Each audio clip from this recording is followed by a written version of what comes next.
Tout le monde imagine que la fin de la Terre commencerait par une explosion. Mais la physique dit autre chose. Et si toute l'énergie du Soleil était concentrée en un seul point de la planète? La chaleur ne serait même pas la première chose à vous tuer. Le grand si.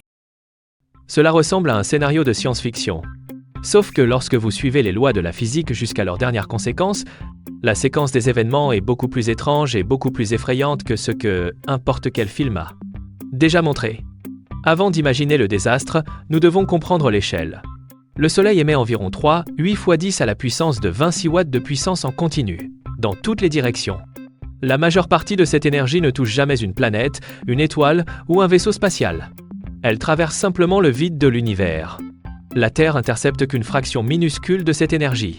Même ainsi, c'est suffisant pour maintenir des océans liquides, faire bouger le climat et soutenir toute la vie connue. Maintenant, imaginez que quelque chose d'impossible se produise. Toute cette énergie, qui se répand normalement dans le cosmos, cesse de rayonner dans toutes les directions et commence à converger vers un seul point, à la surface de la Terre. Instinct dit que tout exploserait immédiatement. Mais ce ne serait pas le premier effet. En réalité, R autour du point de convergence N aurait même pas le temps de chauffer. Il cesserait d'exister en tant qu'air. La densité d'énergie serait si extrême que l'atmosphère effondrerait directement vers l'état de plasma. Les électrons seraient arrachés aux atomes presque instantanément, formant un matériau des millions de degrés plus chaud que la surface du Soleil lui-même. Et c'est ici que la plupart des gens imaginent le mauvais scénario. Le vrai problème n'est pas le plasma. C'est ce qu'il produit. Cette masse extrêmement énergétique commencerait à émettre un rayonnement de très haute fréquence. Rayons X, ultraviolet extrême, et d'autres formes d'énergie capables de traverser d'énormes distances pratiquement à la vitesse de la lumière. En d'autres termes, la destruction ne serait pas concentrée sur le point impact. Elle commencerait à se propager avant même que tout objet proche ait eu le temps de chauffer. Le point de convergence ne serait pas le désastre, ce serait seulement le déclencheur. Pendant ce temps, l'atmosphère entière commencerait à absorber des quantités absurdes d'énergie. Et l'atmosphère terrestre fonctionne comme une énorme enveloppe entourant la planète. Cela signifie qu'il n'existerait pratiquement pas de côté sûr. Peu importerait que vous soyez dans le désert du Sahara, en Antarctique ou de l'autre côté de la planète. La différence entre un lieu et un autre serait mesurée en minutes. Les océans commenceraient à se vaporiser. Les courants atmosphériques cesseraient d'exister. Toute la chimie responsable de la vie serait interrompue presque instantanément. Mais il existe un détail encore plus étrange. La Lune. Normalement, elle brille parce qu'elle reflète la lumière du Soleil. Sauf que, dans ce scénario, pratiquement toute l'énergie solaire serait concentrée sur la Terre.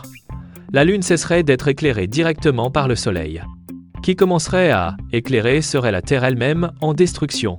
Imaginez regarder le ciel et réaliser que la Lune reflète l'éclat de la planète mourante.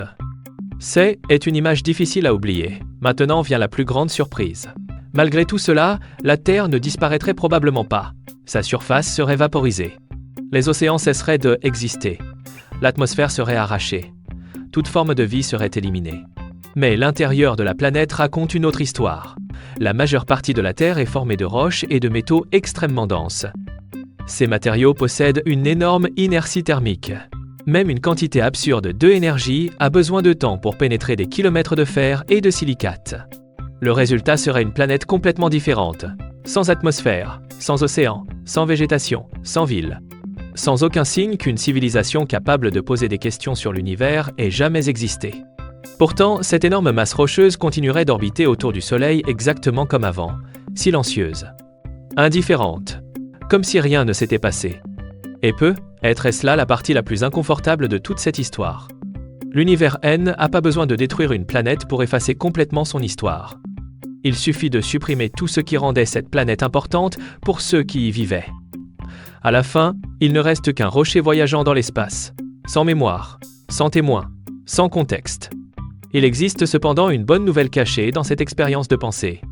Rien de tout cela arrive parce que les étoiles ne fonctionnent pas ainsi. Elles irradiaient de l'énergie dans toutes les directions.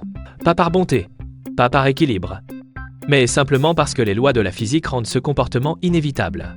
Et être que la plus grande chance de l'humanité est justement de vivre dans un univers où la lumière préfère se répandre dans le vide plutôt que de choisir une seule cible. Si vous aimez explorer des questions qui semblent relever de la fiction, mais qui ont des réponses dans la physique, abonnez-vous à la chaîne. Le prochain grand « et si » vous attend déjà.